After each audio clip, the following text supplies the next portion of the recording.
আমরা সাংবাদিক ভাইদের আপনারা আছেন, আপনাদের মাধ্যমে স্পষ্ট করে বলতে চাই, আমাদের এই ছাত্র সংসদ নির্বাচন এবং আমাদের সম্পূর্ণ বৃত্তি আদায়ের লক্ষ্যে আমরা আগামী কালকে থেকে আমাদের ইসলামী ছাত্র শিবিরের ব্যানারে আমরা লাগাতার কর্মসূচিতে নামবো ইনশাআল্লাহ। আমাদের এই দাবি আদায়ের জন্য যার কাছে যাওয়া দরকার, যা করা দরকার, আমরা আমাদের সর্বোচ্চটুকু করব। আমাদের সর্বোচ্চ ত্যাগের বিনিময়ে আমরা মনে করি আমাদের অধিকার আমরা প্রতিষ্ঠা করতে সক্ষম হব ইনশাআল্লাহ। আমরা প্রত্যাশা করি আমাদের শিক্ষার্থীদের মাঝে আমরা যে কাজ করেছি, আমরা বাংলাদেশ ইসলামী ছাত্র শিবির জগন্নাথ বিশ্ববিদ্যালয় শাখা আমরা কখনো কোনো অনিয়মের সাথে জড়াইনি। আমরা শিক্ষার্থীদের বিরুদ্ধে গিয়ে কোনো অবস্থান গ্রহণ করিনি। বিশ্ববিদ্যালয়ের কোনো লেনদেনের সাথে আমরা যুক্ত হইনি। আমরা শিক্ষার্থী বান্ধব কর্মসূচি সবসময় গ্রহণ করার চেষ্টা করতেছি এবং আমরা মনে করি শিক্ষার্থীদের দাবি আদায়ের সংগ্রামে আমরা যে কাজ করেছি বা করে যাচ্ছি, শিক্ষার্থীরা আমাদেরকে ভালোবেসে আমাদের উপর আস্থা রাখবেন বলে আমরা প্রত্যাশা করি। বিষয়টা হলো কারচুপির অভিযোগ যেটা, সেটা কি আসলে প্রমাণিত হয়েছে কিনা? হয়নি তো। অভিযোগ একজনই করতেই পারে। এখন একজন যখন যে দেখবে যে আমি হেরে যাচ্ছি, তখন সে কি করবে? সে অভিযোগ করবে, এটাই স্বাভাবিক। অভিযোগ যদি প্রমাণিত হয়, যদি আমরা আসলেই কোনো অপরাধের সাথে জড়িত হই, আপনারা অবশ্যই মিডিয়ার মাধ্যমে আপনারা এটা প্রমাণ করবেন এবং রাষ্ট্রীয় সর্বোচ্চ আইন অনুযায়ী আপনারা আমাদের বিরুদ্ধে শাস্তি গ্রহণ করবেন। এখানে আমাদের কোনো আপত্তি নেই। যকসুর বিষয়ে নীতিমালা তৈরি করে সিন্ডিকেটে পাশ করে মন্ত্রণালয়ে পাঠানো হয়েছে। আমরা মনে করি যে রাষ্ট্রের আন্তরিকতা এবং প্রশাসনের আন্তরিকতা থাকলে এটা 2-3 দিনের ভিতরে আইনটা পাশ করানো সম্ভব। এখানে সব কার্যক্রম শেষ, সিন্ডিকেটে পাশ করানো শেষ, আইন মন্ত্রণালয়ে পাঠানো শেষ, শুধুমাত্র সিগনেচার করলে আইনটা পাশ হয়ে যাবে। আসলে দেখেন, সিনেট ভবন নাই, সিনেট ভবন বললেই রাতারাতি তৈরি করা সম্ভব না। তার মানে কি আমার শিক্ষার্থীরা দীর্ঘদিন ধরে সাফার করবে? আমাদের যা আছে, যতটুকু আছে, এতটুকু নিয়ে আমরা ছাত্র সংসদ দান করাতে চাই এবং এই ছাত্র সংসদের মাধ্যমে কাজ করে ভবিষ্যৎ ছাত্র সংসদের পথ সুগম হবে এবং আমরা প্রত্যাশা করি এই ছাত্র সংসদের কাজের মাধ্যমে ভবিষ্যতে শিক্ষার্থীদের যে কমন প্ল্যাটফর্ম, এটা তৈরি হবে ইনশাআল্লাহ। আমরা হেরে গেলে আসলে আমরা তো কোথাও অভিযোগ করিনি। আর আমাদের কিছু অভিযোগ ছিল, দেখেন, ডাকসুতে এবং জাকসুতে আমাদের কিছু অভিযোগ ছিল এবং অভিযোগগুলো প্রমাণিত সত্য। যেখানে প্রমাণিত সত্য, কেউ যদি অন্যায় করে, আমরা অবশ্যই আমাদের সর্বোচ্চ দিয়ে অন্যায় প্রতিহত করবো ইনশাআল্লাহ।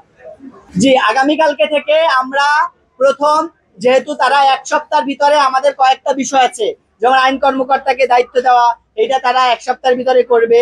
তাছাড়া আরো কিছু কথা তারা যে আবেদন গ্রহণ করবে প্রথম মাসে, আমরা প্রথম 2-3 দিন আমরা সফট কর্মসূচিতে যাব। বিভিন্ন দপ্তরে, বিভিন্ন বিশেষ করে যারা স্টেক হোল্ডার আছে এই আবাসন বৃত্তির সাথে বা হচ্ছে যকসুর সাথে, আমরা তাদের সাথে দ্বিপাক্ষিক মিটিং এর ব্যবস্থা করব।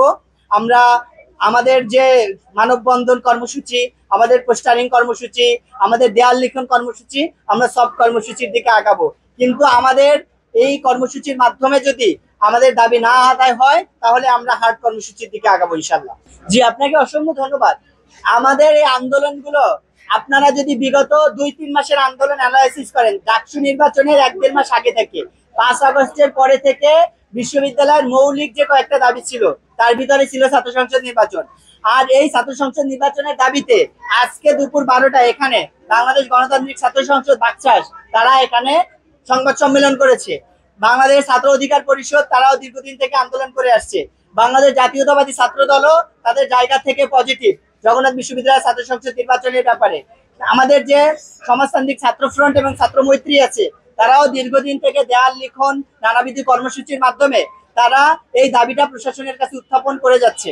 তো আমরা স্পষ্ট এবং প্রমাণের ভিত্তিতে দেখতে পাচ্ছি জগন্নাথ বিশ্ববিদ্যালয়ের কোনো ছাত্র সংগঠনের পক্ষ থেকে ছাত্র সংসদের নির্বাচনের ব্যাপারে নেগেটিভ কোনো বিষয় আমরা এখনো পাইনি।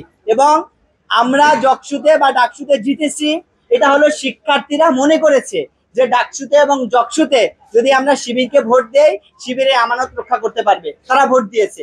যকসুতেও যদি শিক্ষার্থীরা মনে করে যে শিবিরকে ভোট দিলে আমরা তাদের আমানত রক্ষা করতে পারবো, তারা আমাদেরকে ভোট দিবে। যদি মনে করে না শিবিরকে ভোট না দিয়ে আমরা অন্য একজনকে ভোট দিব, তাদের এখানে সর্বোচ্চ স্বাধীনতা থাকবে এবং তারা যাকে ইচ্ছা তাকে ভোট দিবে।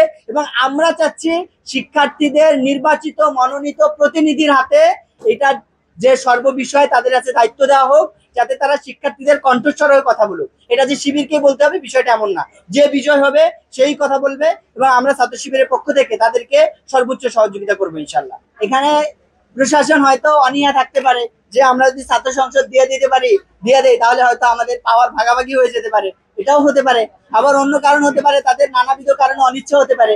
আপনারা জানেন যে বিশ্ববিদ্যালয়ের অনেকগুলো বিষয় নির্ভর করে, এখানে টেন্ডারের বিষয় থাকে, এখানে নানান বিষয়, চাকরি বাকরির বিষয় থাকে, এখানে কেনাকাটার বিষয় থাকে, টাকা পয়সার লেনদেন থাকে, এখানে পাওয়ারের অনেক বিষয় থাকে। হয়তো এই জায়গা থেকেও তাদের অনীহা থাকতে পারে, কিন্তু আমরা তো শিক্ষার্থী, আমাদের সবার আগে আমার শিক্ষার্থীদের অধিকার, আমার শিক্ষার্থীদের প্রতিনিধিত্ব, এটা নিশ্চিত করার জন্য তারা যেহেতু আন্তরিকতা দেখাচ্ছে না, সুতরাং তাদের আন্তরিক কিভাবে করতে হয় এটা আমাদের জানা আছে, এবং আমরা আমাদের এই পদ্ধতিতে তাদেরকে আন্তরিক করে আমরা আমাদের দাবি আদায়ের, আমাদের এতদিন যে আন্দোলনটা চলেছে এটা যুগপৎ আন্দোলন চলেছে, যে সকল ছাত্র সংগঠন একত্রিত হয়ে আমরা আন্দোলন করেছি।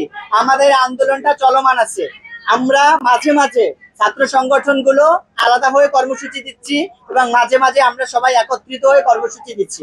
আমাদের আলাদা কর্মসূচিগুলো, আমাদের যেহেতু আমরা একটা আলাদা সংগঠন, আমাদের একটা আলাদা পলিটিক্যাল আইডেন্টিটি আছে, এই জায়গা থেকে আমরা আমাদের আলাদা কর্মসূচি আমরা জারি রাখবো, এবং সম্মতিক্রমে এবং শিক্ষার্থীদের সর্বজোটের ভিত্তিতে যে আন্দোলন সংগ্রামগুলো হবে, এখানে বাংলাদেশ ইসলামী ছাত্র শিবির সার্বিকভাবে অংশগ্রহণ করবে এবং আগের মতো সর্বোত্তম সহযোগিতা করবে ইনশাআল্লাহ।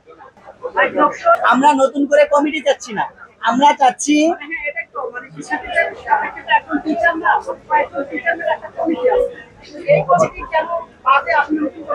জি এই কমিটির অনেক কিনা কোনো শিক্ষার্থী পেয়েছে কিনা, এই কমিটি আসলে কার্যত কোনো ফাংশনাল কমিটি হয় না বলে আমরা মনে করি, এবং এই কমিটি কোনো কাজ করে নাই। সুতরাং যারা কাজ করছে না, যারা, তাহলে তাদেরকে রেখে আমরা কি করব? আমাদের দরকার কাজ, আমাদের দরকার শিক্ষার্থীদের অধিকার। সুতরাং যেখানে গেলে আমার কাজ হবে, যেখানে গেলে আমার রাইট প্রোটেক্ট হবে, আমরা এই জায়গায় যাব এবং এই ব্যবস্থায় গ্রহণ করবো ইনশাআল্লাহ। জগন্নাথ বিশ্ববিদ্যালয় ঢাকার ভিতরে একটি গুরুত্বপূর্ণ বিশ্ববিদ্যালয়। ঢাকা বিশ্ববিদ্যালয়ের পরেই জগন্নাথ বিশ্ববিদ্যালয়কে বিবেচনা করা হয়, কিন্তু এই বিবেচনা শুধু মুখে মুখে, বাস্তবতা হলো জগন্নাথ বিশ্ববিদ্যালয়কে সবসময় কলেজ হিসেবে তারা চিন্তা ভাবনা করে। এই জায়গা থেকে আমরা বের করে নিয়ে আসার জন্য আমরা বলেছি এই সপ্তাহের ভিতরে একজন আইন কর্মকর্তা এবং একজন শিক্ষককে স্পেসিফিক ভাবে নিয়োগ করতে হবে, যারা শুধুমাত্র ছাত্র সংসদের বিষয়টা বিবেচনা করবে। আমি আবারও বলছি, আমরা বারবার বিসির দরবারে যেতে পারবো না, আমরা বারবার প্রশাসনের হাতে পায়ে ধরতে পারবো না।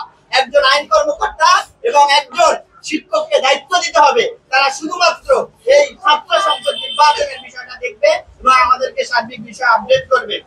আমরা স্যারকে বলেছি যে স্যার, যেহেতু অন্যান্য বিশ্ববিদ্যালয় নির্বাচন দিচ্ছে, আপনি আমাদেরকে অন্তত এতটুকু বলেন আপনি কবে নাগাদ নির্বাচন দিতে পারবেন। সে বলতেছে এটা যদি আমরা বলি আমাদের কথার খরখেলাপ হবে, আমরা এটা যথাযথভাবে বলতে পারবো না।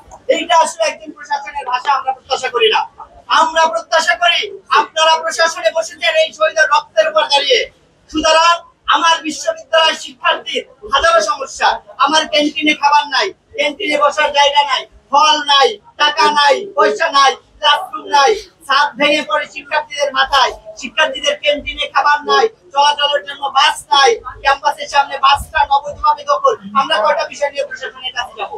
আমরা যখন একটা ছাত্র সংসদ যাবে তখন ওই ছাত্র সংসদ নানান কথাগুলোর সম্মুখীন হতে হয়। এখানে আমরা শিক্ষার্থীদের একটা বৈধ ম্যান্ডেট চাচ্ছি, এবং আমরা এই শিক্ষার্থীদের যে ন্যায্য দাবি যক্ষু নির্বাচনের আমরা স্পষ্ট তফসিল আমরা প্রশাসন থেকে প্রত্যাশা করি।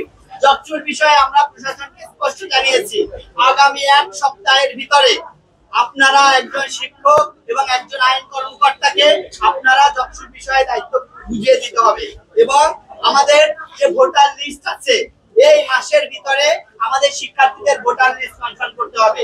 আইন আসার পরে আপনারা যে বলবেন যে আমাদেরকে 1 মাস লাগবে, 2 মাস লাগবে ভোটার লিস্ট করতে হবে, এইটার কথা আমরা শুনতে চাই না। আমরা যাচ্ছি এই মাসের ভিতরে আপনারা ভোটার লিস্ট কনফার্ম করবেন, শিক্ষক এবং আইন কর্মকর্তাকে দায়িত্ব দিবেন, এবং আপনারা কবে নাগাদ যক্ষু ঠিকভাবে দিতে পারবেন এটা স্পষ্ট করে আপনাদেরকে এটা বুঝায় বলতে হবে এবং স্পষ্ট আকারে ঘোষণা দিতে হবে। আমরা সাংবাদিক ভাইদের আপনারা আছেন, আপনাদের মাধ্যমে স্পষ্ট করে বলতে চাই, আমাদের এই ছাত্র সংসদ নির্বাচন এবং আমাদের সম্পূর্ণ বৃত্তি আদায়ের লক্ষ্যে আমরা আগামী কালকে থেকে আমাদের ইসলামী ছাত্র শিবিরের ব্যানারে আমরা লাগাতার কর্মসূচিতে নামবো ইনশাআল্লাহ। আমাদের এই দাবি আদায়ের জন্য যার কাছে যাওয়া দরকার, যা করা দরকার, আমরা আমাদের সর্বোচ্চটুকু করব। আমাদের সর্বোচ্চ ত্যাগের বিনিময়ে আমরা মনে করি আমাদের অধিকার আমরা প্রতিষ্ঠা করতে সক্ষম হবো ইনশাআল্লাহ।